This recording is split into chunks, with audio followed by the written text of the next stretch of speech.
Hello, this is my Silvercrest food processor that I bought in Lidl a couple of months ago. The model number is SKM550B1. Now, if you Google Silvercrest food processor Lidl, you'll find several models because Lidl has these food processors on offer every now and then. This is the latest one, autumn 2016. So what I want to do this evening with the food processor is to use the blades and the shredding unit. I need to grate some Parmesan cheese and I need to cut some carrot and celery. So I want to try the different blades that come with the food processor. Before we do that, I also want to show you these details on the side that I find really helpful. It tells you that if you use the food processor in this position, you can use the beater, the whisk and the kneading hook, and these are the speeds from 1 to 3, 4, 1 to 3, 4 for the beater and the whisk, the kneading hook just 1 and 2. In this position, like close down, you can use the blender, speeds 3 and 4 are recommended, and then again when the arm is in horizontal position, you can use the shredding unit, speeds 2, 3 and 4, which is what we are going to use this evening. And I'll just show you the wheel as well. This is where you find the speeds. When you stop, you don't just put onto 0, you actually put it under the P. The machine will rotate a few seconds until it puts itself in a safe position. So instead of just going from 2 down to 0, you actually put into P so that it be in a safe position. Okay, I'll show you later anyway when I actually use the food processor. So I'll just move the cable out of the way. And it also comes with suction cups to make it stable. So this is another feature that I like about my food processor. So this is the mixing bowl and the lid. And we use the lid usually when we use the beater, the whisk or the kneading hook. Now I'm not going to need the lid for the shredding unit, so I'll remove it. And this is the shredding unit. It goes on top. I'll show you now. I want to show you the locks, how it works. All the parts have these marks, the symbols. They help you to put them in to fit them in places. So for example, I would put this with the triangle in line with the dot, and then to lock it I just rotate till it clicks. And similarly on the side here we have another triangle, so I need to remove this lid and I put the shredding unit with the triangle in line with the lock, and then I just click it till it's locked. So now I'm going to choose the blades, so I put this aside for a second. I'm going to show you the tools that come with the food processor. This is another feature that I like, the holder for all my tools, the 3 blades. This is the kneading hook, the beater and the whisk, and this is a part that can be mounted on the wall, for example like that. It comes with 2 screws, but I prefer just to leave it on the counter this way. So I'm going to take the blades. This is the grater, the slicer and the shredder. And we're going to use the grater first to grate the cheese. And the reason why I'm choosing to grate the cheese first is very simple. It's because I learned that when I need to work with food that is either dry food and wet food, like vegetables, it's better to start with the dry food. So first I would do, for example, the cheese or nuts, or something like something dry.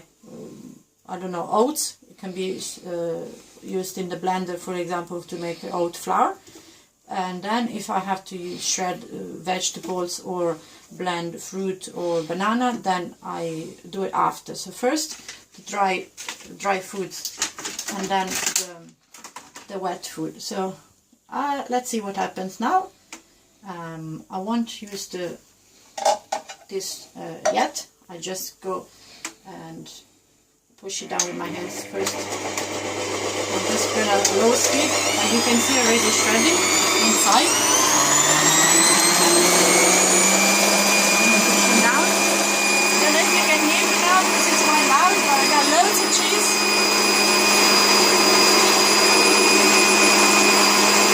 You can see the cheese.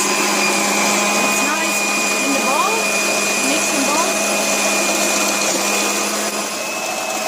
I'm going to stop it.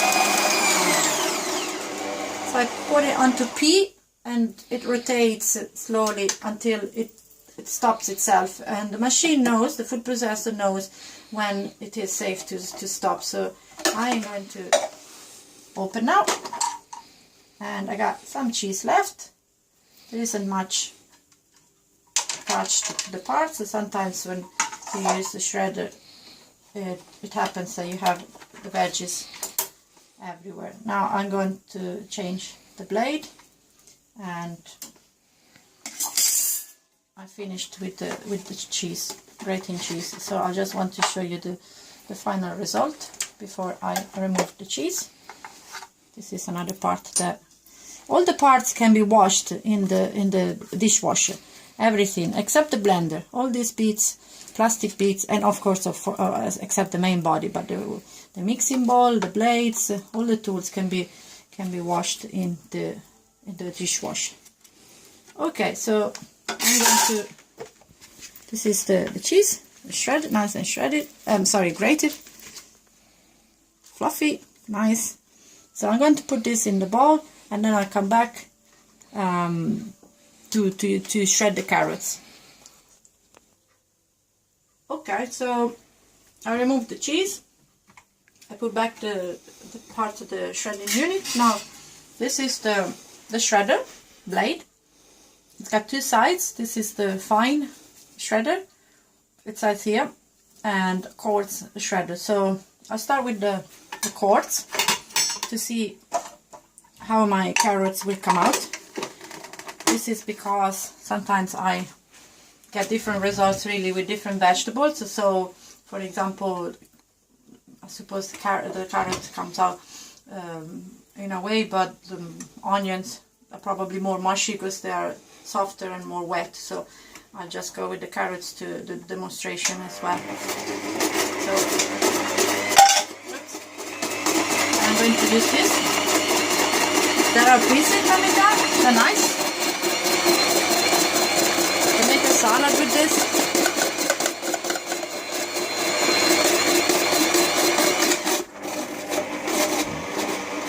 Put it onto P. So instead of just stopping the food processor, I put it onto P, and I have some carrot left, but I don't want to shred it all with the quartz part. I'll just reverse the blade now. There are some bits carrots inside, but we remove them later when we clean it. So this is now the fine shredder.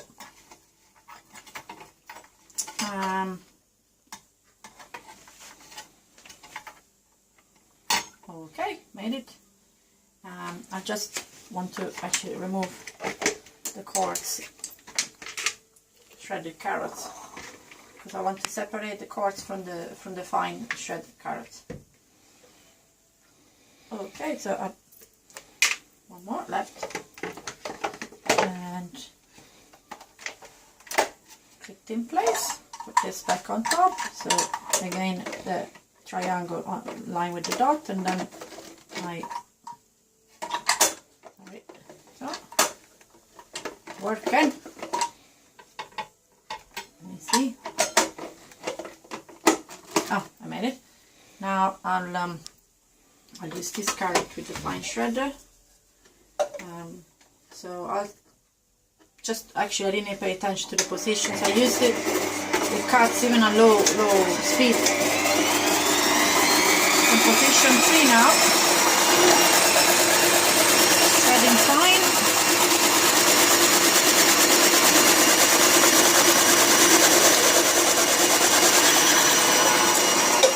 Finish my carrot. Actually, I want to use the last piece as well.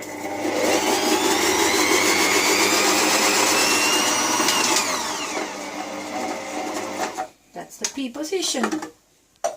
So there are some bits left that didn't get shredded. Okay, that's to be expected.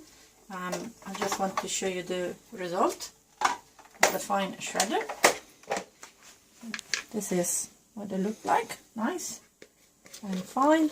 And as I said, I want to put it in this other bowl. Now I'm going to try and use the slicer. I don't know, the slicer would be better for potatoes and courgette, for example. Like last night I cut courgettes. I can show you. This is what they look like when they're cut. But I finished the courgette, so I decided to try and slice the carrots just to see what they come out like.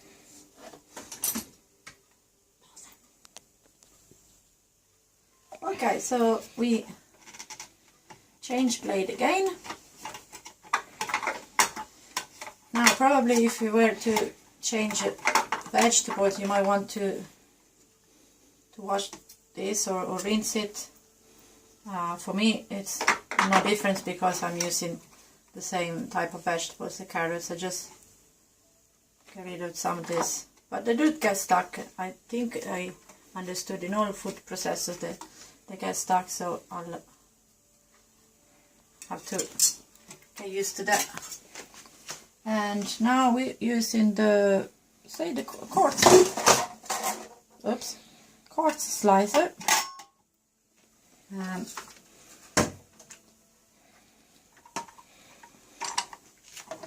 Slicer, yes, it's cutter or slicer, it's the same. And I'm going to use this carrot to see how it cuts when it cuts quartz.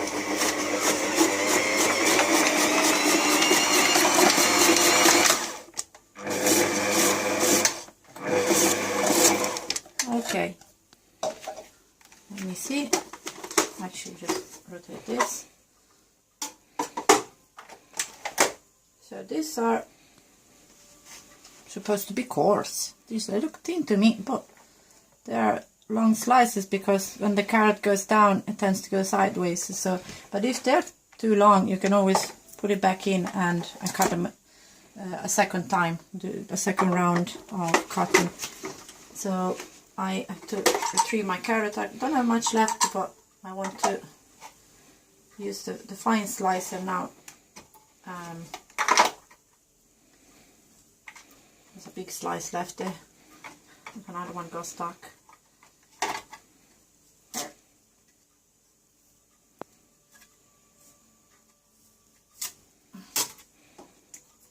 There. Okay. This is the fine slicer. Okay, and locked. And I only have this bit of carrot, but I mixed them with the other pieces that I have. See, what the slices are. Actually, I need to remove these slices, otherwise I won't be able to see the difference. Put them these pieces here, just to have an idea of the size that I get when I slice. So I'll start again.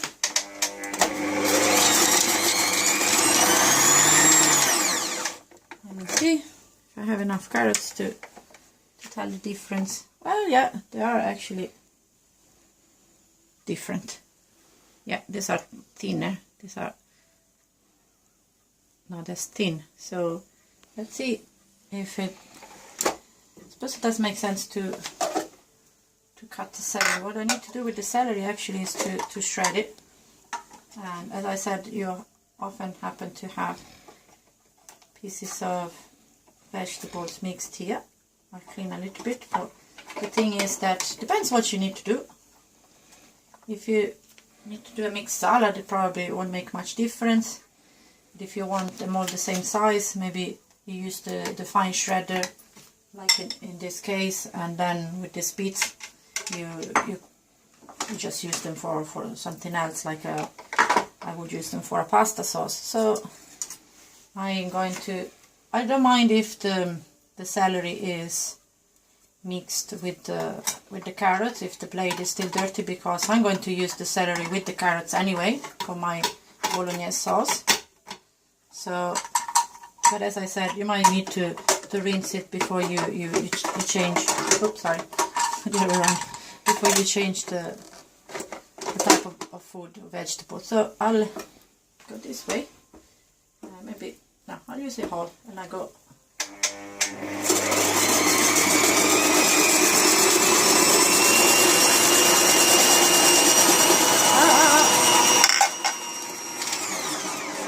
Not a good idea. Okay. See, this is what I said. That's what happens with the softer vegetables. Not a good idea to do a thin, fine shredding. I need coarse shredder for the celery. So make a note of that. I'll try again now. Let's see.